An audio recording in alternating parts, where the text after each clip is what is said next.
Magandang umaga sa inyong lahat mga kapatid.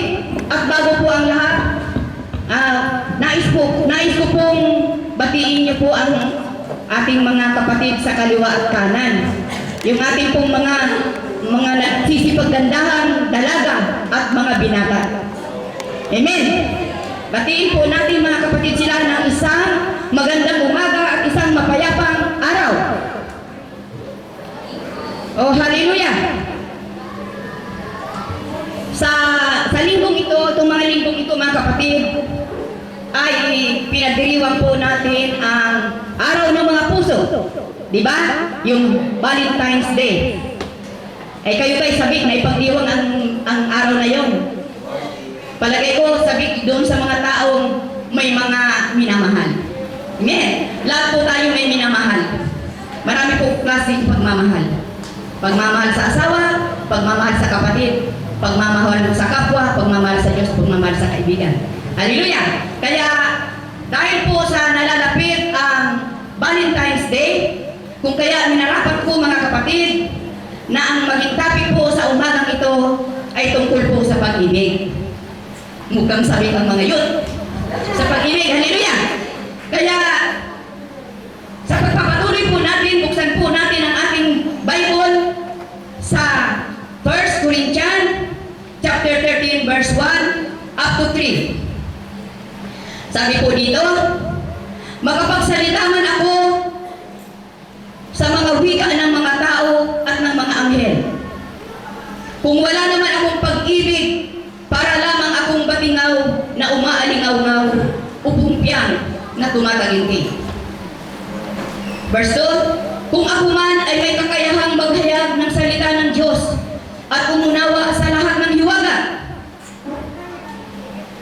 kung mayroon man ako ng lahat ng kaalaman at ng malaking pananampalataya, ano pa't napapalipat ko ang bundok, ngunit wala naman akong pag-ibig, wala akong kabuluhan. Verse 3, ipamigay ko man ang lahat kong ari-arian at ialay ko man ang aking katawan upang sunugin. Kung wala naman akong pag-ibig, walang kabutihang maidudulot sa akin ito. Amen po ba? Purihin ang Diyos sa pagkakabasa ng kanyang mabuting balita. Amen. Ang topic po natin sa umagang ito ay tungkol po sa pag-ibig. Hallelujah! Sabi po dito, ang sabi po, nalalaman po natin mga kapatid ang tungkol sa pag-ibig. Nasisiyahan tayo sa pag-ibig ng ating mga magulang, nasisiyahan tayo sa pag-ibig ng ating mga kamag-anak, nasisiyahan tayo sa pag-ibig ng ating mga kapitbahay, sa ating kapwa. Sabi dito, pero ngunit ang kanilang pag-ibig ay nagbabago. Itong mga pag-ibig na ito ay nagbabago. At hindi ito nakaabot sa pamantayan ng pag-ibig na ibinibigay sa 1 Corinthians chapter 13 na binasa po natin. Hindi ito nakaabot sa pamantayan na yun na gusto ng Panginoon. Hallelujah! Sa 1 Corinthians chapter 13 verse 4, ang sabi po, ang pag-ibig ay matyaga at magandang loob. Yan po ang ibig sabihin ng pag-ibig. Ano yun po masyado ang ating pong topic ngayon ay ikangin ng namin natin sa ating mga puso. Ang pag-ibig ay matyaga at magandang loob.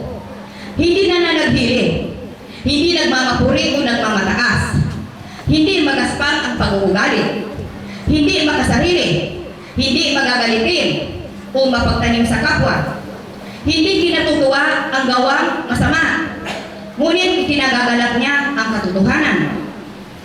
Ang pag-ibig ay mapagbata, mapagtiwala, puno ng pag-asa, at nagtsatsaga hanggang wakas. Yan po ang pag-ibig, mga kapatid. Ang 1 Corinthians chapter 13 verse 1 to 13 ay pagpapaliwanag ng kahulugan ng pag-ibig. Yung binasa natin kanina. Pag-ibig ni Kristo. Ang pinakamahalaga at pinakamataas na tagumpay na maaaring maabot sa pag-ibig. Pag-ibig Kristiyano. Walang kabuluhan ang husay sa pagsasalita ng tao kung walang tunay na pag-ibig. Tulad na ang binasa natin kanina. Makapagsalita man ako ng mga hiwaga, alam ko man ang lahat. Kung wala naman akong pag-ibig, ang lahat ng yan ay walang kabuluhan. Di ba? Yung binasa natin. Sabi nga, na makapagsalita man ako sa mga wika ng mga tao at ng mga anghel. Kung wala naman akong pag-ibig, para lamang akong batingaw na umaalingaw-ngaw o pumpyan na tumataginting. Kita nyo mga kapatid? Alam mo man ang hiwaga, makapagsalita ka man ng wika ng mga tao, makapagsalita ka man ng wika ng mga anghel. Kung walang pag-ibig sa ating mga puso, ang lahat ng yan ay walang kabuluhan. Sabi nga, para lamang tayong batingaw na umaalingaw-ngaw at pumpyan na tumataginting. Anong ibig sabihin? Ibig sabihin tayo ay ingay lang. Noise, ika nga. Ingay lang. Hallelujah. Dalago po tayo sa kahalagahan ng pag-ibig. Mahalaga po ang pag-ibig.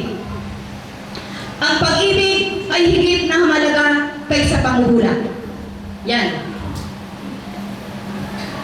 Napapaloob sa hula ang kabuuan ng walang hanggan mula sa paglikha hanggang sa pahayag. Ngunit ang lahat ng ito ay walang kabuluhan kung walang pag-ibig. Alaman natin ang lahat, nilalaman ng Biblia. Alaman natin ang hiwaga, alaman natin ang paghuhula. Makapagsalita man tayo. Tayo na ang may karunungan kung wala tayong pag-ibig, ang lahat ng yan ay walang kabuluhan. Number 2, ang pag-ibig ay higit na mahalaga kaysa mga hiwaga. Kasama nito ang kabuuan ng mga bagay na hindi natin mataro, tulad ng Trinidad, ang pagkakatawang tao ni Kristo, paghirap sa mga mananampalataya at iba pa. Ang dakilang kaalaman na maunawaan ng lahat ng ito ay walang kabuluhan kung walang pag-ibig. Amen po ba? Hallelujah! Alaman natin ang tatlong persona, yung mga bagay na ikaw ngay mahiwaga. Alaman natin yun. Alaman natin ang mga dakilang kaalaman kung wala naman ang pag-ibig, ang lahat ng ito ay walang kabuluhan. Number 3, ang pag-ibig ay higit na mahalaga kaysa kaalaman. Kasama rito ang kabuuan ng lahat ng pag-aaral, mga natutuhan sa pag-aaral, sa paaralan, universidad at kolehiyo. Ang lahat ng ito ay mabuti kung may kasamang pag-ibig na siyang kasiglahan sa buhay. May pinag-aralan man tayo, tayo na lahat ang nakamit ng lahat ng kurso, tayo na ang makapangyarihan sa mundong ito. Kung walang pag-ibig, ang lahat ng yan ay walang kabuluhan. Sangayon ba kayo, mga kapatid? Amen! Number 4, ang pag-ibig ay higit na mahalaga kaysa pananampalataya. Diba? Ang kabuuan ng panloob na paniniwala ng tao, yun ang pananampalataya. Sabi nga, na kung may malaki akong pananampalataya, ano pa't napalilipat ko ang mga bundok? Ngunit wala naman akong pag-ibig, walang kabutihang maidudulot ito sa akin. May lipat mo man ang bundok, ikaw na yung makapangyarihan. Pero kung wala ka naman pag-ibig, wala naman tayong pag-ibig, sabi nito, ito ay walang kabuluhan. Sa madaling salita pala, mga kapatid, pag-ibig talaga ang mahalaga sa mundong ito. Maging ang Panginoon man, ay talagang minahal tayo ng ating Panginoon. Sabi nga, na nung tayo ay makasalanan pa, tayo ay kanya ng minahal. Ganun ang pag-ibig ng Diyos. Hallelujah! Roman number 3, ang pag-ibig ay mapagbigay. Amen po ba? Naniniwala po ba kayo na ang pag-ibig ay mapagbigay? Amen. Ngayon, kung tayo hindi nagbibigay, baka wala tayong pag-ibig. Amen. 1 Corinthians chapter 13, verse 3. Sabi dito, ipinahayag ng Diyos ang kanyang pag-ibig sa atin. Nung tayo ay makasalanan pa, tayo ay kanya ng minahal. Yan, ganun kabuti ang Diyos. Mahal tayo talaga ng Diyos. Dangan nga naman at matitigas ang ulo natin. Amen po ba? Sa pamamagitan ng pagbibigay, inialay niya ang kanyang buhay para sa atin. Tinubos niya tayo sa ating mga kasalanan. Ayaw niya tayong mapahama. Ayaw niya tayo ay masadlak sa kamatayan at kaparusahan. Kaya gusto niyang ibinigay ang kanyang buhay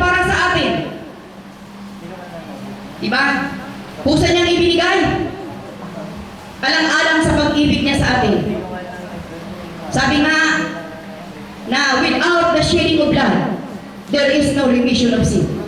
Kung walang pagbubuo ng dugo, ay walang kapatawaran ng kasalanan. Ang ninanais ng Diyos Ama na tayo mayroong magtubos sa ating kasalanan, sapagkat ayaw na tayo mapahamak.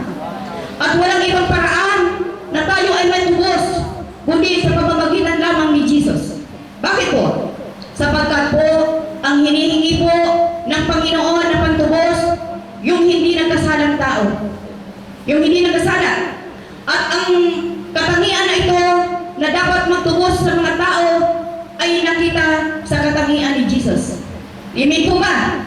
Siya po ang hindi nagkasala. Kaya siya po ang karapat-dapat na magtubos sa ating kasalanan. Amen po ba? Kaya ang kaligtasan natin kay Jesus. Hallelujah! Kung walang pagbubuo ng dugo, walang kapatawaran ng kasalanan. Makikita po natin sa Hebreo chapter 9 verse 22. Kaya gusto ng Diyos na tayo ay mag-alay din ng pag-ibig sa Kanya at sa ating kapwa. Yun. Matapos hindi lamang tayo naligtas ng Panginoon na ganyan lang, makaupo lang tayo, kundi kaya tayo iniligtas ng Diyos upang tayo ay mayroong gampanan sa Kanyang iglesia. Kung kaya nga tayo inilagay sa iglesyang ito upang mayroon po tayong gagampanan na tungkulin. Hindi lamang po tayo nakaupo, kundi mayroon po tayong gagampanan. Niligtas tayo upang tayo ay maglingkod sa Kanya. Amen! Binigyan po tayo ng Panginoon ng kapangyarihan at abilidad na umibig. Na makikita po natin sa 2 Peter chapter 1 verse 4. Yung mga taong hindi po kaibig-ibig ay atin na pong itong naiibig. Amen po ba? Bakit po? Sapagkat po, sabi po dito, yung mga hindi karapat dapat na mahalin ay atin ang naiibig sa ngayon. Sabi po, sapagkat God has given us the power to love. Binigyan tayo ng kapangyarihan ng Diyos na umibig. Ang pag-ibig ay nagmumula sa Diyos, hindi sa atin. Ang Diyos ang nagbigay nito. Kaya tayo ay may kapangyarihan na rin na umibig. Doon sa hindi natin karapat dapat ibigin ay atin na pong itong naiibig. Di ba, subukan niyo po mga kapatid, doon po sa lumang buhay natin, na tayo po ay wala pang pag-ibig dahil nasa lupa pang kalikasan. Di ba, pag ginawa tayo ng masama, tayo ay gumaganti rin ng masama. Pero sa ngayon, dahil tayo may pag-ibig na sa puso, tayo po ay nakakaibig na rin sa ating kapwa. Amen po ba? Nararanasan niyo ba sa inyong mga buhay yan? Marunong na tayong magpatawad. Sabi ng Panginoon, mahalin ninyo ang inyong kaaway. At sa akin ang paghihiganti. Huwag niyong paghigantihan. Sa akin ang higanti, sabi ni Lord, kayo magmahalan. Amen po ba? Palakpakan natin ang Panginoon. Hallelujah! Love as I love you. Jesus said. Kaya i-offer natin ang ating buhay sa Panginoon at mag-ibigan tayo sa isa't isa. Yan po ang gusto ng Panginoon na mag-ibigan ang kanyang mga anak. Sabi dito, the real love is when you obey God. Kung sinusunod natin ang utos ng Diyos, yun ang tunay na pag-ibig. Pero kung sinusuway natin, ibig sabihin wala tayong pag-ibig sa Diyos. Amen po ba? John 13 verse 35. Kung kayo'y mag-iibigan, makikilala ng lahat na kayo'y mga alagad ko. Amen! Kung tayo nang iibigan, malalaman ng lahat na tayo'y mga alagad ni Jesus. Pero kung tayo'y nagkakagatan, amen po ba? Hindi gusto ng Panginoon niya na tayo'y magkakagatan, mga kapatid. Tayo'y magmahalan. Sa bagong tipan po, dalawa na lamang po ang mahalagang utos na ibinigay ng Panginoon. Ibigin natin siya ng buong puso, buong kaluluwa at buong pag-iisip, at ibigin natin ang ating kapwa tulad ng pag-ibig natin sa ating sarili. Dalawa po. Sa lumang tipan, 10. Pero napapaloob na po kasi sa dalawang utos na yun, napapaloob na ang lahat. Diba sa lumang tipan, mayroon tayong huwag kang papatay, igalang mo ang iyong magulang, huwag kang magsisinungaling, at huwag kang, yung mag-witness ng hindi maganda. Pero sa bagong tipan, dalawa na lang po, mahalin siya at mahalin ang kapwa. Sapagkat, kung mahal po natin ang ating kapwa, hindi po natin siya papatayin. Kung mahal po natin ang ating kapwa, hindi po natin siya pagsisinungalingan. kung mahal po natin ang ating kapwa, hindi po natin siya aargam-yaduhin. Amen po ba? Kaya napapaloob na po sa pangalawa ang lahat. Hallelujah! Palapakan natin ang Panginoon. Napakabuti ng Diyos. Sabi nga dito, pwede tayong magbigay na walang pagmamahal. Diba? Pwede tayong magbigay na walang pagmamahal. Pero hindi po tayo pwedeng magmahal na hindi po tayo nagbibigay. Amen po ba? Parang halimbawa, tulad dito sa gawain. Kaya po tayo nakakapagbigay na dahil mahal natin ang Diyos. Subukan mo, nung sa lumang buhay natin, hindi natin nakukuha ang tumulong, lalo na sa ganitong iglesia, magbibigay ka dyan. Baka mapunta lang yan sa bulsa ng pastor. Hindi po ba? Pero dahil sa pag-ibig natin sa Diyos, nakita natin ang katotohanan. Nalaman natin ang kahalagahan ng pagbibigay.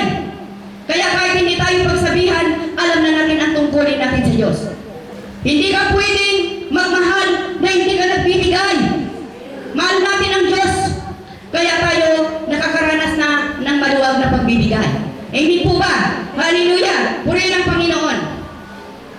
1 Corinthians 13:4. Makikita po natin sa 1 Corinthians 13:4. Roman number 4 na tayo. Kayang magpakasakit ang pag-ibig. Kayang magpakasakit ang pag-ibig. Amen. Ang pag-ibig pala may kahalong pagpapakasakit. Hindi lang pala kaligayahan. Amen po ba? Kaya sa mga mag-boyfriend, alalahanin ninyo, pag kayo nag-asawa, hindi lang yun puro ligaya. May kahirapan, may pagpapakasakit. Love is only love when it brought into action. Amen po ba? Kung ito'y ating ginagawa, ang tunay na pag-ibig ay nagsasabi, iniibig kita at handa akong maghirap sa iyo. Di ba ganun ang mga salita? Iniibig kita at handa akong maghirap sa iyo. Amen. Iniibig kita at handa akong itaya ang buhay ko para sa iyo. Amen po ba? Sa mga kabataan naman, ano naman? Pag nagliligawan, mahal naman kita, kaya handa akong ibigay sa inyo ang bituin. Amen. May pagpapakasakit, mga kapatid. Hallelujah.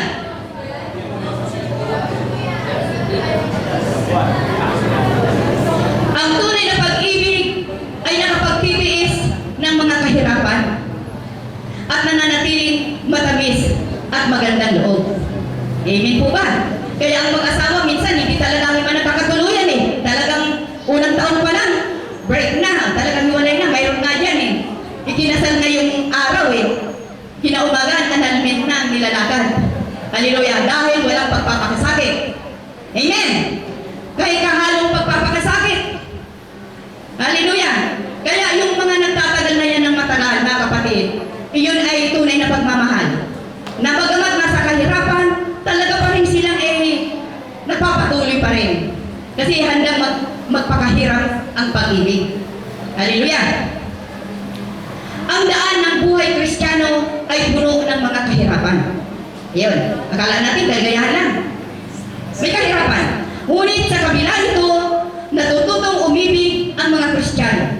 Sa pamamagitan ng mga kahirapan, lumalago at tumitingkad ang kanyang katayuan bilang Kristiyano. Yan, ang mga Kristiyano nagiging matatag sa kabila ng kahirapan at papatuloy. Amen! Nasa atin ba yung katangian na yan? Amen! Hallelujah! Ang Panginoong Hesus, hindi maipapahayag ang kanyang dakilang pag-ibig sa atin kung hindi nagkaroon ng paghihirap doon sa krus ng Kalbaryo. Diba? Naghirap siya, alang-alang sa pagmamahal niya sa atin, yan ang pagpakasakit si Jesus. Amen! Kaya kasama ang Kalbaryo sa tunay na pag-ibig, may pagsasakripisyo at may pagpapakasakit. Amen po ba? Halimbawa na lang sa ating pamilya. Mahal natin ang ating pamilya. Kung kaya anong ginagawa ng mga magulang? Gawin ang araw at gabi sa paghahanap buhay para lang ang mga anak ay may taguyod sa pag-aaral. Nagtatrabaho, diba? Para lang mapag-aral ang mga bata. Diba? Ganun nagpapakahirap ang magulang. Ganun ang pagmamahal ng magulang sa kanyang pamilya. Dahil na lamang mga kapatid nakakalungkot. Dahil mayroon diyan mga anak na hindi nila maalala ang pagsasakripisyo Diba? Sa kabataan ngayon, gayon na lamang silang magsabing sa kanilang boyfriend o girlfriend na I love you, mahal kita. Diba? Pero sa kanilang mga magulang na nakikita nilang nagsasakripisyo, lalo na yung mga pumupunta sa ibang bansa para lang kumita para sa kanilang mga anak, ay hindi man lamang mabigkas sa kanilang mga bibig ang salitang I love you. Hindi po ba? Hindi nila maalala ang sakripisyo ng kanilang mga magulang. Hindi po ba? Kaya mga kapatid, habang maaga pa, gawin po natin ang pagpapasalamat din sa ating mga magulang na naghihirap sa atin para sa ating ikinabukasan. Hindi maalala yan ng mga kabataan. Pero alam ko sa atin hindi po. Alam na po natin ang katotohanan, kaya tayo po'y mayroon na pong pagpapasalamat sa ating mga labi. Hallelujah! Mayroon dyan, nung nabubuhay pa ang magulang, nung nabubuhay pa, hindi man lamang mabigyan ng pagkain na masarap. Hindi man lamang pasalubungan. Pero nung tumanda na ang magulang at wala ng lasa, wala ng panlasa ang kanyang pagkain, ayun, magdadala na ngayon ng pagkain. Mga kapatid, huwag po nating antahin na dumating po sa punto ang ating mga magulang na gano'n ang ating gagawin. Ngayon pa lang, ipakita po natin ang pagmamahal natin sa ating mga mahal sa buhay. Mayroon yan, nung ang kanilang magulang ay buhay pa, hindi ba lang maalayan ng bulaklak? Hindi. Pero nung namatay na, napantay na ang dalawang paa, ayun, santambak na bulaklak ang ilalagay doon sa burol na wala nang kakayahang maamoy ng bulaklak. Hindi po ba? Nangyayari yan, ay may naniniwala dyan. Ako naniniwala din pag may patay. Santambak ang bulaklak. Pero nung siya ay nabubuhay pa, hindi man lamang mabigyan ng bulaklak. Amen! Hallelujah! Huwag po natin mga kapatid, sayangin ang ating pagkakataon. Magbigay po tayo ng pagkita natin ang pagmamahal sa ating mga magulang. Kaya ang pag-ibig ay may pagsasakripisyo. Hallelujah! Suklian po natin ang pagmamahal, ang pag-ibig ni Jesus sa atin. At suklian din natin ang pagmamahal, ang pagpapakahirap ng ating mga mahal sa buhay, magulang. Lalo na po din sa mag-asawa. Ganon din po sa mag-asawa. Yung ginagawang pagmamahal ng babae sa lalaki, kailangan suklian din ng lalaki ng tunay na pagmamahal sa kanyang asawang babae. At ganon din ang babae. Suklian din ang pagmamahal ng lalaki. Vice versa lang yan. Amen!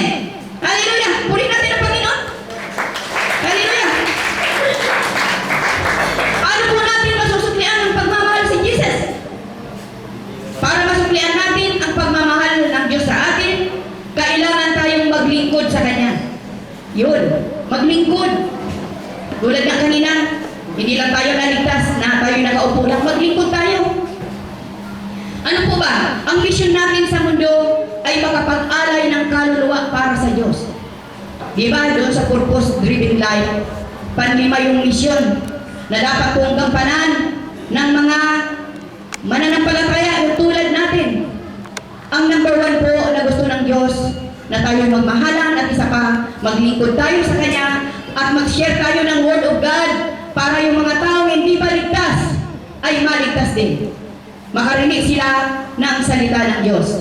Sabi doon sa Matthew 28 verse 19, ito yung Great Commission. Kaya humayo kayo at gawin ninyong alagad ko ang lahat ng bansa. Bautismuhan ninyo sila sa ngalan ng Ama at ng Anak at ng Espiritu Santo, at turo ang sumunod sa lahat ng ipinag-uutos ko sa inyo. Tandaan ninyo, ako'y laging kasama ninyo hanggang sa dulo ng mundo, hanggang sa katapusan ng sanlibutan. Amen! Hallelujah! Palakpakan natin ang Diyos. Napakabuti ng Panginoon.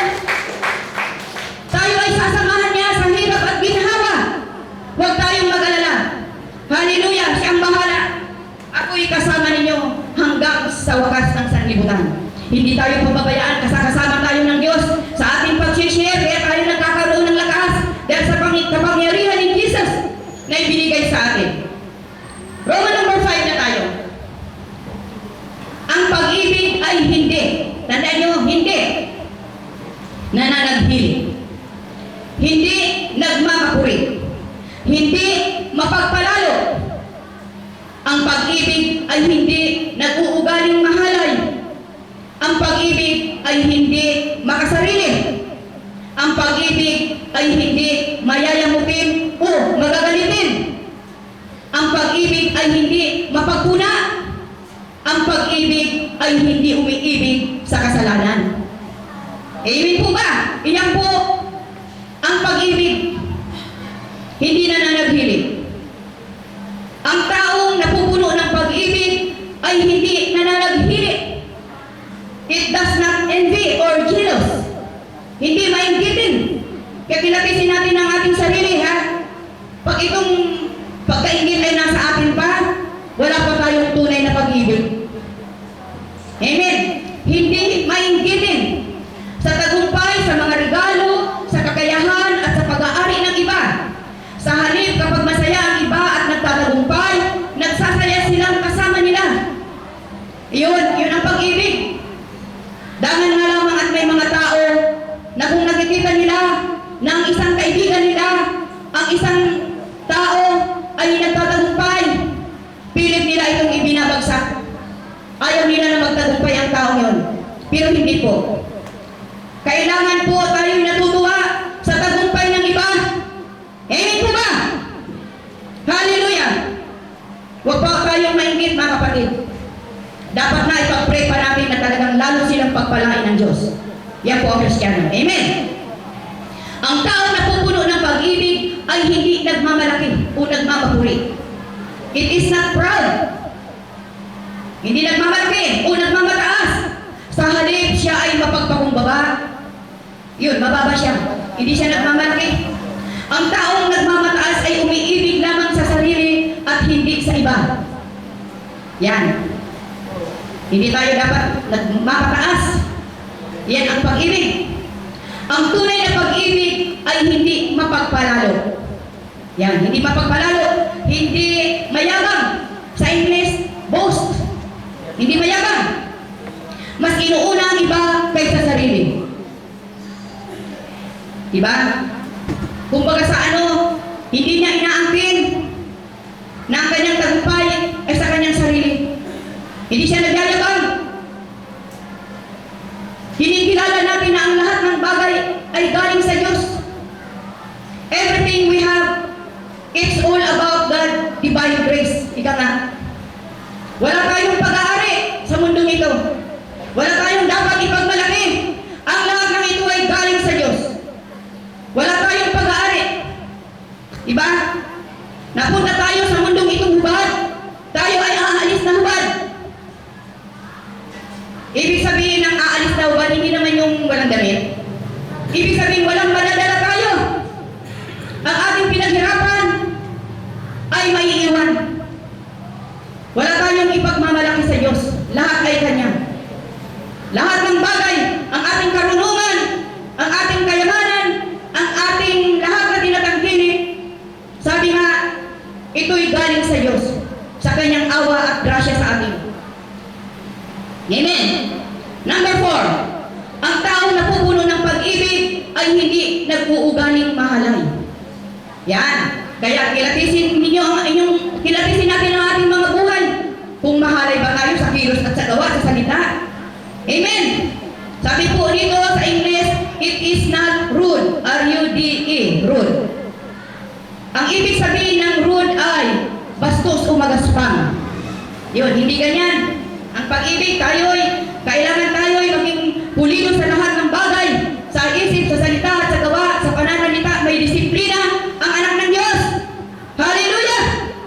Rudeness means cursing, nagging, insulting, slandering, being impolite to other people, interrupting when one speaking, intimidating people, coming late. Yan. Kumbaga sa yun yung mga rudeness, yung mga kilos na hindi maayos. Being impolite to others. Yun. Hindi ganun ang pag-ibig. Ang tao na pupuno ng pag-ibig ay hindi nag-uugaling mahalay. Yun. Sa ating pananalita, lalo na tayo pag tayo nakikipag-usap sa ating kapwa, kailangan po tayo may paggalang sa ating kapwa. Hindi po tayo dapat bastos. Amen po ba, mga kapatid?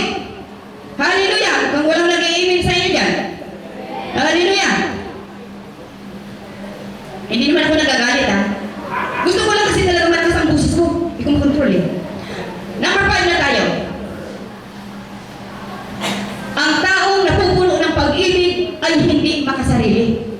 Yan. Hindi yung akin ito, akin ito, akin ito. Parang wala man lang bang pagbibigay. Ha? Dahil sabi nga niya na, ang nagmamahal nagbibigay. Hindi eh.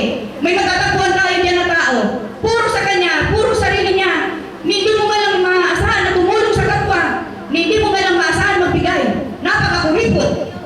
Ika nga, hallelujah. True love is not self-seeking. Yung ba hindi niya hinahanap sa kanyang sarili. True love is not self-centered. Yan, self-centered. Hindi makasarili. Mapagbigay. Hallelujah. Love forgets self, but it always gives honor to others. Amen. Purihin ang Panginoon. Napakabuti talaga. Magandang pag-ibig. Hallelujah. Ang taong napupuno ng pag-ibig ay hindi makasarili. Ito'y nagpapakasakit at mapagbigay. Nagsusumikap na gumawa ng mabuti para sa iba. Yun. Ayun lang talaga ang isip. Puro sa kabutihan ng iba rin. Amen. Napupuno siya parati ng kabutihan. Yan. Napupuno parati ng kabutihan. Di ba tayo? Mabuti talaga tayo eh. Ang mga Pilipino talaga, likas na mabuti. Meron nga dyan eh. Kakainin na lang nila, inabot ng bisita. Pinakain pa. Ganun talaga tayo. Kaya na tayong Pilipino ay kilala sa pagiging hospitable eh. Kasi kakainin na lang natin eh. Talagang gusto natin makapagbigay ng ano sa kapwa natin. Amen po ba? Iba talaga. Sa ibang bansa, ang alam ko sa Amerika, iba ang pananaw. Kahit abutin ka niya ng tanghaling tapat, dahil hindi ka naman kasama doon sa pagsaing, hindi sila mag-aanyaya. Tayo, iba tayo eh. Kalikasan natin talaga, ma-hospitable na ang Pilipino eh. Pagdating ng ano, hindi naman sila kasama doon sa pagkain. Pinabot tayo ng alas 11, siyang dating nagbisita natin. Kakainin na lang natin, pinakakain pa natin sa iba, di ba? Ganun tayo, okay lang. Kasi yung mga gusto ng Diyos eh, yung hindi tayo talaga makasarili. Amen po ba? Hallelujah. Number 6. Ang taong napupuno ng pag-ibig ay hindi mayayamutin. Magagalitin. Meron ba dito yan? Mukhang meron eh. Hallelujah. Hindi na. Tayo yung mga bagong nilalang na. Amen po ba? Nandiyan na ang Holy Spirit na gumagabay sa atin. Sabi dito, it is not easily angered. Kung siya nasasaktan o naiinsulto, tinitiis niya ito ng tahimik. Hindi siya maramdamin. Hindi nagtatanim ng sama ng loob. Hindi niya inililista ang mga nagawang masama sa kanya. Sabi nga, love keeps no record of wrong. Ika nga, ganon. May pa-English din tayo. Amen! Hallelujah! Ang Diyos na bibigyan ng karunungan sa atin. Hallelujah! Love keeps no record of wrong. Hindi niya inililista. Yan ang pag-ibig. Ang tinatalakay natin mga kapatid, ang pag-ibig ha. Ang mga meaning. Ang taong napupuno ng pag-ibig ay hindi iniisip ang kamaliang nagawa sa kanya ng iba. Ibig sabihin nagpapasin siya.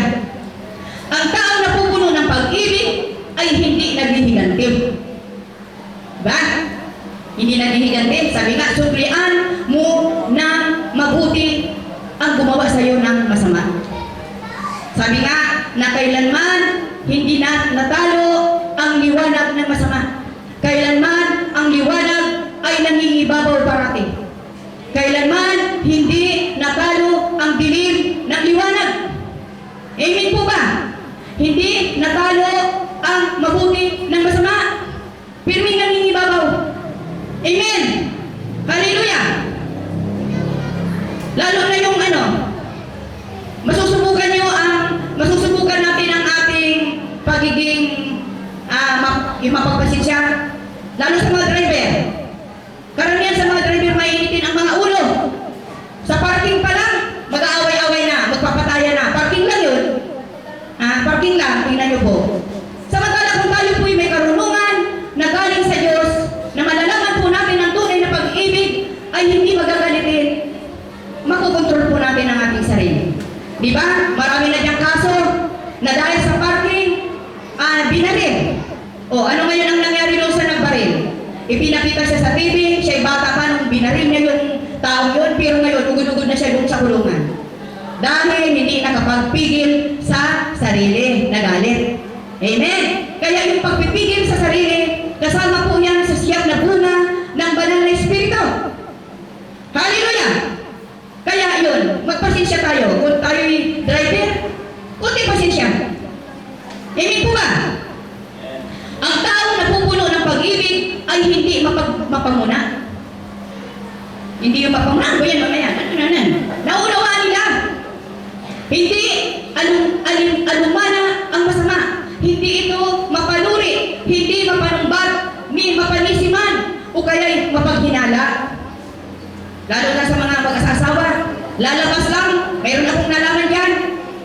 Nagsuot lang ang babae ng bra. Galit na galit ng asawa. Halos siguro sinampal na. Dahil nasa nagbabra ka. Saan ka pupunta? Mayroon ka siguro matakbo. Bra lang yan. Hallelujah! Sa atin wala yan. Amen! Purihin ang Panginoon. Hindi ba paghinala? Ako'y nagpapasalamat dahil si Pastor hindi siloso. Pero ako naman nagtatampo. Mukhang hindi ka na nagsisilos ha. Mukhang gusto mo talaga akong ibigay sa iba. Amen!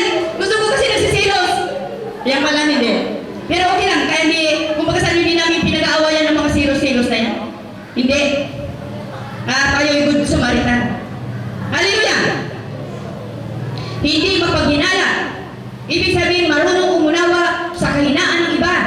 Mapagpasensya at malaki ang tiwala sa kapwa. Yan. Mahalaga po ang magtitiwala. Maging sa mga boyfriend, girlfriend. Magtiwala sa isa't isa. Hindi mapaghinala. O saan ka na naman pumunta? Hindi mapagpuna. Ano na naman yan mga nandyan? Ganon. Kilatisin natin mga kapatid ang ating sarili. Hallelujah! Sa madaling salita, kailangan po tayo may pagpipigil sa sarili. Isa rin po yan sa bunga ng banal na Espiritu. Pagpipigil sa sarili. Number 8. Ang tao na pupuno ng pag-ibig ay hindi natutuwa sa masamang gawa. Masamang gawa, yung mga masama. Hindi natutuwa doon ang tunay na pag-ibig. Hallelujah! Ang tunay na pag-ibig ay pinamumuhian niya ang kasalanan. Hindi niya gustong marinig ang tungkol dito. Amen. English na naman tayo. Love does not delight in evil. Amen. Love hates sin. Amen po ba? Palagpagan natin ang Panginoon. Hallelujah. Malapit na. Number 6. Roman number 6. Dito na tayo sa kanina ang pag-ibig ay hindi nananghili, hindi nagmamataas. Dito na tayo. Ang pag-ibig ay number 1. Mapagtapat, matatag at mapagbata, mapagtiwala, puno ng pag-asa, at puno ng tagumpay. Amen! Puno ng tagumpay. Hallelujah! Sa verse 7, love always protects, always trusts, always hope, always persevere. Amen! Protect means to roof over. Protect, protektahan. Trust. Put your faith in believing the best. Yan ang trust. Hope. To have confidence in trust always. Persevere. To stay under with endurance. Tatanungin nyo naman ako, anong endurance din? Endurance. Pagkamatatag. Nagpapatuloy. Yun po ang ibig sabihin ng endurance. Nananatiling matatag sa kabila ng paghihirap. Stand firm. Ika nga. Hallelujah. Ganyan ang mga sundalo. Stand firm. Bye-bye. Stand firm. Amen. Ang sundalo tayo ni Kristo. Hallelujah. Ang taong napupuno ng pag-ibig ay nagagalak sa katotohanan. Kanina, hindi nagagalak sa gawang masama. Pero nagagalak sa katotohanan. Ang pag-ibig ay nagagalak na magsabi ng katotohanan. Ang mga magsing-ibig ay hindi natatakot na magtapat ng kanilang mga kahinaan sa isa't isa para sa kanilang ikabubuti. Amen po ba? Kaya sa mga mag-girlfriend, ipagtapat ang sikreto. Amen. Mayroon ako dyan kakilala. Mayroon siyang anak nung siya'y binata pa o siya binata pa. At tagal na inililihim. Hanggang ngayon binata na yung anak, inililihim pa rin sa tunay na asawa. Kaya ang tunay niya yung hawak siya sa lege. Hindi niya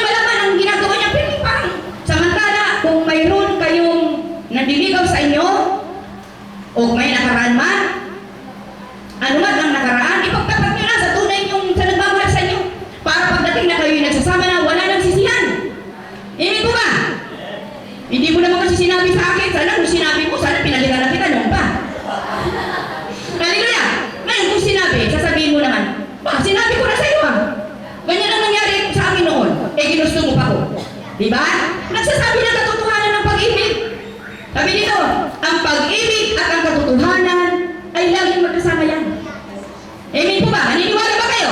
O basahin natin. Sa Efeso chapter 4 verse 15. Sabi dito, manapay sa pamamagitan ng pagsasalita ng katotohanan sa diwa ng pag-ibig. O, katotohanan ng pag-ibig, magkasama. Magiging ganap tayo kay Kristo na siyang ulo. Amen! Palakpakan natin ang Panginoon. Hallelujah! Napakabuti ng Diyos. Number 2 tayo. Ang tunay na pag-ibig ay matatag at mapagbata sa iba. Ano yung mapagbata? Mapagtiis. O, matiisin. Yan. Binabata niya at ipinagtatanggol ang mga may kahinaan at pagkakamali. Hindi niya inihahayag ang mga pagkakamali ng kanyang kapatid sa iba. Kaya hindi nagchichismis. Sa halip dahil sa pag-ibig, tinatakpan niya ang mga pagkakamali nito. Yun. Kaya tinatakpan niya. Ayaw nang ang kapatid niya mapahamak. Sa 1 Pedro chapter 4 verse 8, 1 Pedro chapter 4 verse 8, sabi dito, higit sa lahat, magmahalan kayo ng tapat, sapagkat ang pagmamahal ay pumapawi ng maraming kasalanan. Yan, tingnan niyo po mga kapatid kung gaano kapangyarihan ng pag-ibig. Nagtatakip ng kasalanan. Amen po ba? Ang tunay na pag-ibig ay hindi nanlulupaypay. Sa gitna ng kahirapan, ito man ay sa emosyonal, mental o physical na bahagi ng buhay, nananatili itong matatag sa pagdaan ng panahon, maging sa kabila ng kamatayan. Amen? Hindi nanlulupaypay. Parati masigla. Yan ang pag-ibig. Amen? Alalahanin natin, ang Diyos natin ay makapangyarihang Diyos. Huwag worry ka nga. Hindi nanlulupaypay. Love always persevere. Ano ka na maging perseverante? Sabi nito, nagpapatuloy. Don't give up. Ika nga, nagpapatuloy, persevere. Number 3, ang tunay na pag-ibig ay mapagtiwala. Kapag tayo'y umiibig, nais nating pagtiwalaan ang taong yon. Hindi ito mapaghinala. Lahat ay pinaniniwalaan. Ang tunay na pag-ibig ay nag-iisip ng mga mabubuting motibo. Yan. Positive, hindi negative. Pero may positibo ang kanyang pananaw sa buhay. Amen. Number 4, ang tunay na pag-ibig ay puno ng pag-asa. Lahat ay inaasahan. Lagi itong umaasa ng pinakamabuti. Kapag tayo'y umiibig, may pag-asa tayo sa kapakanan ng taong yon, sa kanyang tagumpay at sa kanyang kasiyahan. Tayo'y umaasa na ang kanyang puso ay magiging dalisay at ang kanyang pagkatao'y magiging malakas. At kahit nabiguin o ipagkanuno tayo ng taong yun, patuloy pa rin tayo may pag-asa sa kanya. Amen. Yan ang pag-ibig. May pag-asa tayo sa taong yun, pero may pag-asa rin tayo sa sarili nating buhay. Hallelujah! Puno ng tagumpay. Hindi nanlulupaypay. Amen. Palakpakan ng Panginoon. Purihin ng Diyos. Number 5. Ang tunay na pag-ibig ay puno ng tagumpay. Ang pag-ibig ay hindi nagkukulang kailanman. Lagi itong nagpapatuloy at nagtatagumpay. Kaya napakasarap pala ng pag-ibig. Amen. Romans chapter 12 verse 21. Huwag kang padaig sa masama, kundi daigin mo ng mabuti ang masama. Yan, tulad yung sinabi ko kanina, kailanman hindi natalo ng masama ang mabuti. Hindi pa rin mabuti ang nagtatagumpay. Kaya maging sa huling araw, sa Battle of Armageddon, sa pagkakaroon ng paglalaban-laban ni Jesus at ni Satanas, magwawagi pa rin si Jesus. Amen! Hallelujah! Magwawagi pa rin tayo mga Kristiyano. Tayo pa rin ay higit sa mananagumpay. We are more than conqueror. Ika nga. Amen po ba? Amen! Hallelujah! Hallelujah! Romans chapter 8 verse 28. Alam natin sa lahat ng bagay, ang Diyos ay gumagawang kasama ang mga nagmamahal sa Kanya. Ang mga tinawag ayon sa Kanyang panukala sa kanilang ikabubuti. Alam natin ang lahat ng bagay, ang Diyos ay gumagawa na kasama tayo. Amen. Hindi tayo pinababayaan. Kasama natin ang Diyos. Kasama natin ang Diyos. Di ako malulungkot. Hallelujah. Di ba po ba? Di tayo malulungkot. Ang buhay ng Kristiyano ay masayang tunay. Kahit walang pera, lagi masaya. Amen.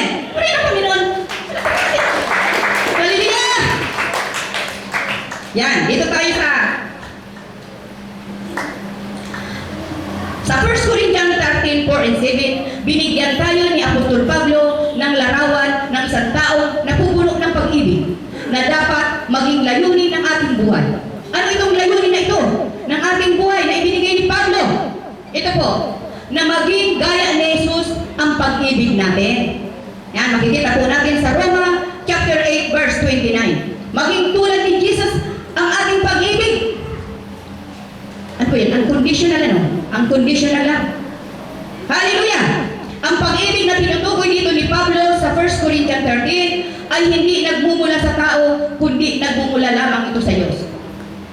Hallelujah! 1 John chapter 4 verse 7, ito'y gawain ng banal na Espiritu sa buhay ng mga tao. Ang Diyos ang gumagawa sa atin. Kaya tayo nakakagawa ng mga bagay na gusto niyang ipagawa. Dahil sa ang Diyos ang nagbibigay ng kakayahan para magampanan natin ang gusto niyang ipagawa sa atin. Amen po ba? Napakabuti ng Diyos, hindi talaga tayo iniiwan hanggang sa dulo ng sanlibutan. Amen! Purihin ka, Panginoon. Sabi dito, ano ang pagkakaiba ng espiritual na pag-ibig ng Diyos at ang likas na pag-ibig ng tao? May dalawang pagkakaiba. Yung likas na pag-ibig ng tao at espiritual na pag-ibig ng Diyos. Ito. Ang likas na pag-ibig ng tao ay mabuti. Pero parati itong may halong pagkamakasarili. Yan ang pag-ibig ng likas na tao. Sa tulumang buhay natin, kasama tayo doon sa likas na tao. Na pagkamakasarili, akin to, akin to, akin to. Puro akin. Wala doon sa iba. Ang likas na pag-ibig sa pagitan ng mag-asawa, ng mag-ama, ay nakalulugod sa Diyos. Gayon pa man, ang pag-ibig na ito'y may halong motibong makalaman at makasarili. Yan po, yan ang sa tao. Ano pa? Tayong mga tao ay umiibig sa iba ayon sa kanilang kahalagahan. Madali nating naiibig ang ating pamilya at kaibigan. Dahil sa ating paningin ay karapat-dapat sila sa ating pag-ibig. Ngunit nahihirapan tayong umibig sa mga tao di karapat-dapat o mahirap kasamahin o makasalanan. Yan ang pag-ibig ng tao. Ang pag-ibig ng tao, dahil lang sa, minsan ang iba dyan, kaya iniibig mo dahil may pakinabang ka doon. May po ba? May pakinabang ka. May mga motibong dahil sa kanilang kahalagahan. Kaya iniibig mo sila. Yan ang pag-ibig ng likas na tao. Pero sa Diyos hindi, mga kapatid. Ito. Ang espiritual na pag-ibig ng Diyos ay ito. Ang espiritual na pag-ibig ng Diyos ay walang halong pagkamakasarili. Amen po ba? Ang Panginoong Yesus man, ibinigay niya ang kanyang sarili para sa atin. Hindi niya inantana ang kanyang hirap na dadanasin. Dahil mahal tayo, ibinigay niya. Nagbigay siya. Namatay siya sa krus, alang-alang sa atin.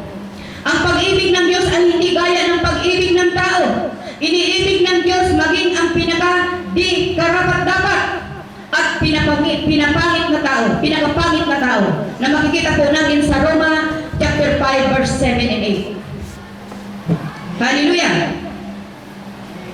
Ganon. Pero sinabi sa atin ng Panginoon, sabi dito sa Matthew chapter 5 verse 44, inuutusan tayo ni Jesus na ibigin maging ang ating mga kaaway. Diba? Magagawa kaya nating ibigin ang ating mga kaaway, mga kapatid? Magagawa po natin sapagkat tayo po ay anak na ng Diyos. Amen po ba? Anak na tayo ng Diyos, pero kung hindi tayo anak, hindi talaga malabo yun. Talagang kailangan maging anak tayo ng Diyos. Hallelujah! Gusto niya mahalin natin ang ating mga kaaway. Ang makakagawa lamang nito ay ang mga anak ng Diyos. Amen po ba? Purihin ang Panginoon. Palapakan natin. Hallelujah! Kaya patuloy tayong manalangin sa Diyos at hingin natin na patuloy na magdaloy ang pag-ibig na ito mula sa Diyos tungo sa ating mga buhay at sa ating iglesia. Yun. Kailangan may pag-ibig tayo dito sa iglesia. Dahil kung wala tayong pag-ibig sa iglesia, tayo mga kapatid ay magkakawatak-watak at hindi gusto ng Panginoon na tayo ay magkawatak-watak. Kung walang pag-ibig sa iglesia nangingibabaw, ano kayang mangyayari dito sa ating iglesia? Pero kung may pag-ibig ang iglesia, kung may pag-ibig tayo sa isa't isa, sabi na, even the gates of hell prevail. Hallelujah! Purihin ang Panginoon! Palakpakan natin ang Panginoon! Even the gates of hell will not prevail. Walang makakapangyayari. Ha? Walang makapangyayari pag tayo'y nagmamahalan. Amen po ba? Hallelujah! Napakabuti ng Diyos. Kaya patuloy tayong manalangin sa Panginoon na ibigay ang pag-ibig niya sa atin. Ang pag-ibig na ito ay nagmumula lamang sa Diyos at hindi po ito sa tao. 1 John 4:7 niya. Hallelujah! Roman number 7. Sa Roman number 7 tayo. Magpawalang hanggan ang pag-ibig. Eternity. Magpawalang hanggan. Sabi dito sa 1 Corinthians chapter 13 verse 8, matatapos ang paghuhula, ngunit hindi ang pag-ibig. Matatapos ang kakayahang magpahayag ng salita ng Diyos, ngunit hindi ang pag-ibig.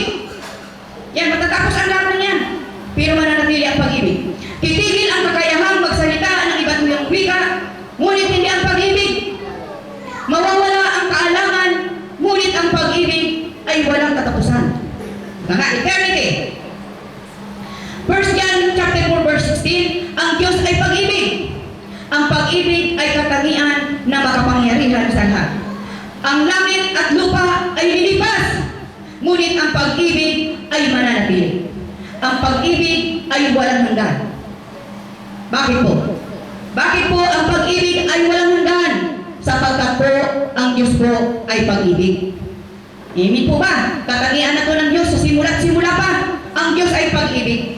Na makikita po natin sa 1 John chapter 4 verse 8. 1 Corinthians chapter 9 verse 10. Kahit na makatanggap tayo ng kaloob ng Espiritu Santo sa kasalukuyang buhay, hindi magiging ganap ang ating kaalaman, pagpapahayag at lahat ng ating gawa.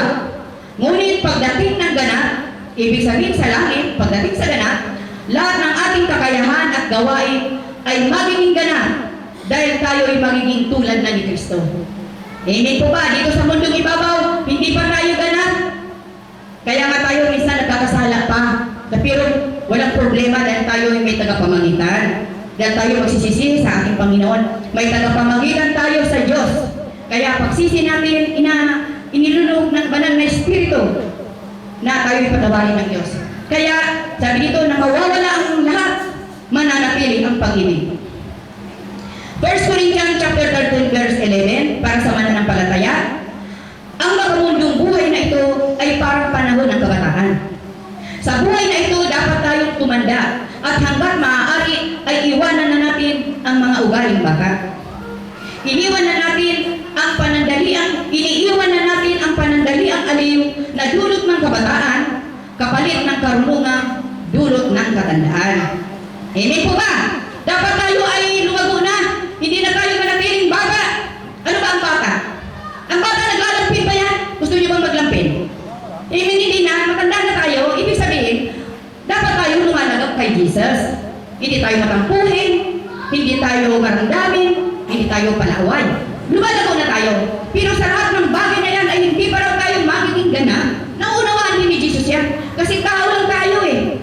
Pero pagdating sa langit, doon tayo magiging ganap. Amen po ba? Kaya nasahin natin na makarating sa langit. Hallelujah! Purihin natin ang Panginoon. Purihin mo ang Diyos. Roman number 8 na tayo. Pinakadakila sa lahat ang pag-ibig. Diba? Puro pag-ibig to eh. Pinakadakila to. Sabi dito, ang pag-ibig ay higit na dakila kaysa pananampalataya. Diba? Ang pag-ibig ay higit na dakila kaysa pag-asa. Makikita po natin sa Roma chapter 8 verse 24. 1 Corinthians chapter 13 verse 13, lahat ng nasa sanlibutan ay mawawala. Maliban sa tatlong bagay na ito. Yan, ang lahat mawawala, pero may tatlong bagay na maiiwan. Pananampalataya, pag-asa at pag-ibig. Makikita po natin sa 1 Thessalonica chapter 1 verse 3. Tatlong bagay ang maiiwan. Pananampalataya, pag-asa at pag-ibig. Ngunit sa lahat na ito, ang pinakadakila ay ang pag-ibig. Ito ang pinakadakila. Pag-ibig ng Diyos. Ang lahat ay nagmumula sa pag-ibig ng Diyos. Ang pag-ibig ng Diyos ay naririto na sa simula pa. Ang Diyos ang unang umibig sa atin. Yan. Siya ang unang umibig. Hindi tayo. Minahal niya tayo nung tayo Ganun kabuti ang Diyos. Mula sa Diyos ang ating pag-ibig. Ibinuhos ng Diyos sa ating mga puso ang kanyang pag-ibig sa pamamagitan ng Espiritu Santo.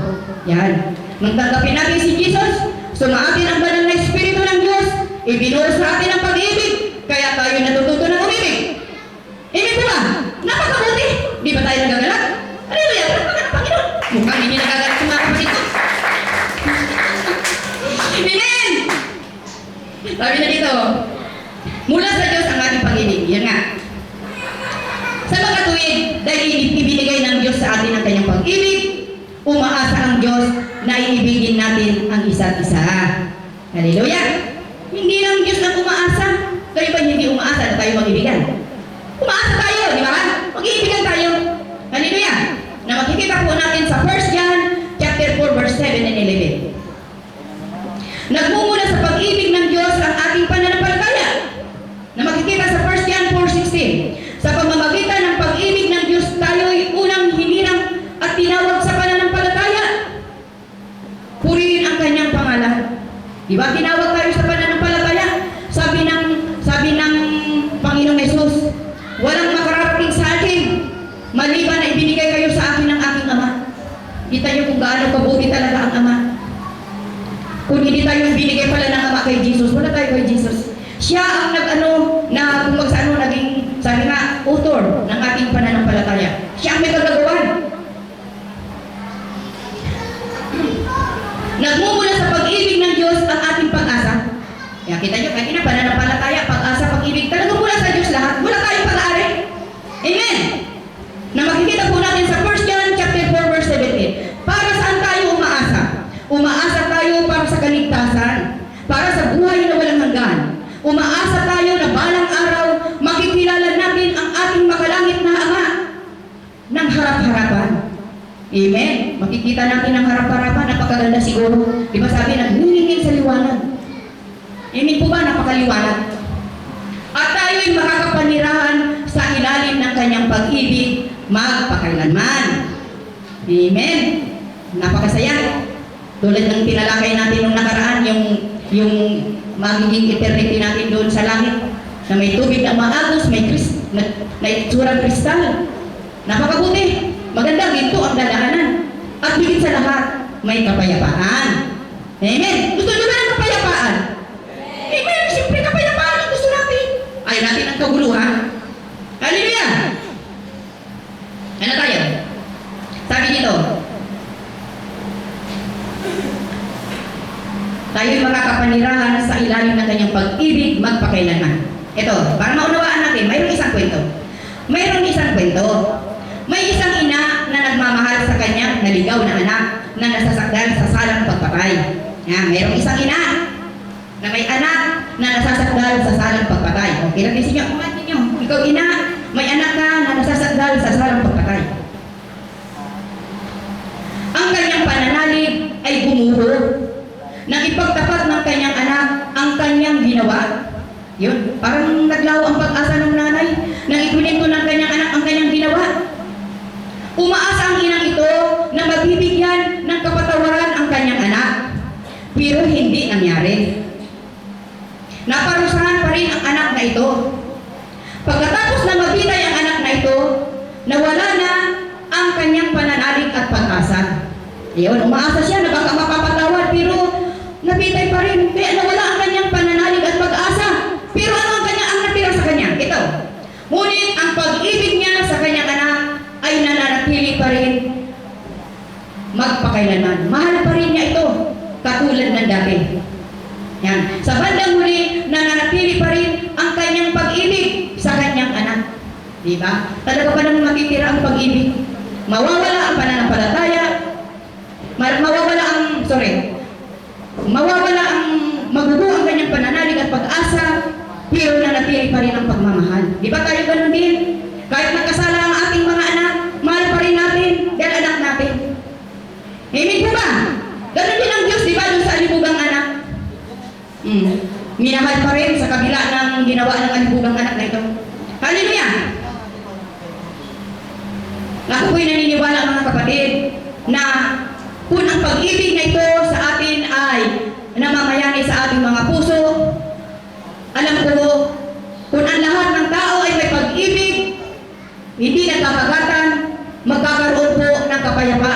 mundo. Naniniwala ba kayo? Tingnan niyo po ngayon, laganap ang kasamaan, pinapatay ni Rere dahil sa talagang pasama ng pasama. Sabi nga sa huling araw, ang masama magpapakasama, ang mabuti magpapakabuti.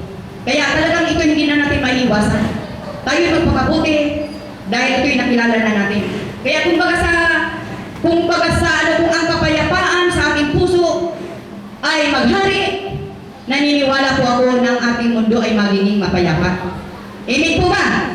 Mayroon nga dyan kaming panood na kwento na sa isang lugar, lahat ng tao mula sa presidente hanggang sa mababang katungkulan ay na-born again.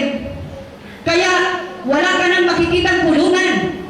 Hallelujah! Dito sa Cali, Colombia, dito sa Almolonga, saka dito sa Fiji. Makikita po natin, inalis na nila ang kulungan sapagkat mapayapa na. Dahil lahat ng tao doon sa lugar na yun ay nabuwan again, na ipanganak na muli. Na bago ang kanilang kalikasan na pagiging kasalanan. Aanin mo pa ang kulungan kung ang mga tao naman ay mapayapa. Di ba? Oh, ako naniniwala kung ang lahat ng tao ay maghahari ang pag-ibig. O wala nang laman ang barangay na pag-aaway-awayan doon na mamamagitan pa yung mga tao doon na kayo papagbatiin. Wala na, tahimik na. Amen po ba? Hallelujah! Pagwakasan po tayo. Sabi po dito, sigapin po natin ang pag-ibig ng Diyos ay magmanifest sa ating mga buhay. Upang patuloy po natin mapaglingkuran ang Diyos at ang ating kapwa sa araw-araw ng ating buhay. Kailangan po mag-manifest. Kailangan po na ang bunga ng banal na Espiritu, the 9 fruits of the Holy Spirit, ay makita sa ating mga buhay. Alam niyo yan, di ba? Yung kagalakan, kapayapaan, pagpipigil sa sarili, kahinahunan, pagpipigil sa sarili, kahinahunan, yung 9 fruits of the Holy Spirit, pag-ibig, kapayapaan, yun. Kailangan po mag-manifest sa buhay ng bawat isa sa atin. Hallelujah! Sabi nga ng Bible, walang batas laban dito. Amen! Kung nasa atin to, if God is in you, who can be against you? Hallelujah! Walang batas laban sa ganitong mga katangian. Sino makakalaban natin? Amen po ba? Hallelujah! Purihin, palakpakan natin ang Panginoon. Yan po magtatapos ang aking mensahe ng Diyos sa umagang ito. Sana po mga kapatid ay mayroon po tayong nakuhang aral. Amen! Tayo po'y tatayo at tayo po'y aawit muna ng isang awit. Amen! Napakabuti talaga ng Panginoon. Hallelujah! Purihin ka, Diyos.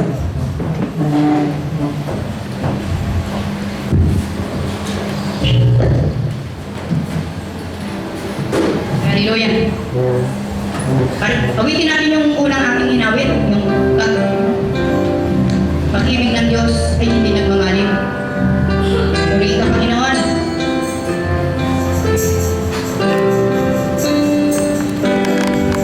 Hallelujah. Kung sa ngalan mo kami magsama-sama,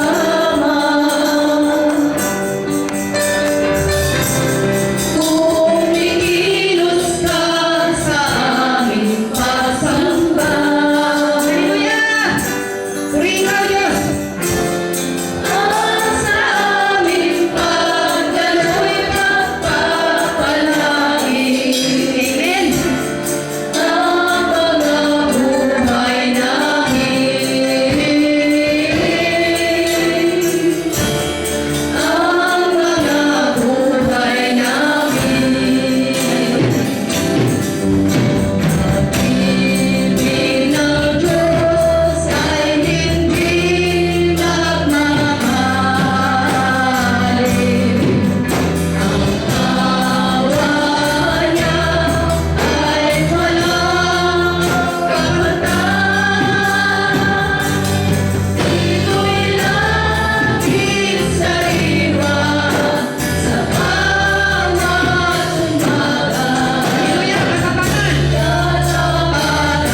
mo ay maghari sa aming mga puso at ito po ay lumago. In Jesus' name we pray.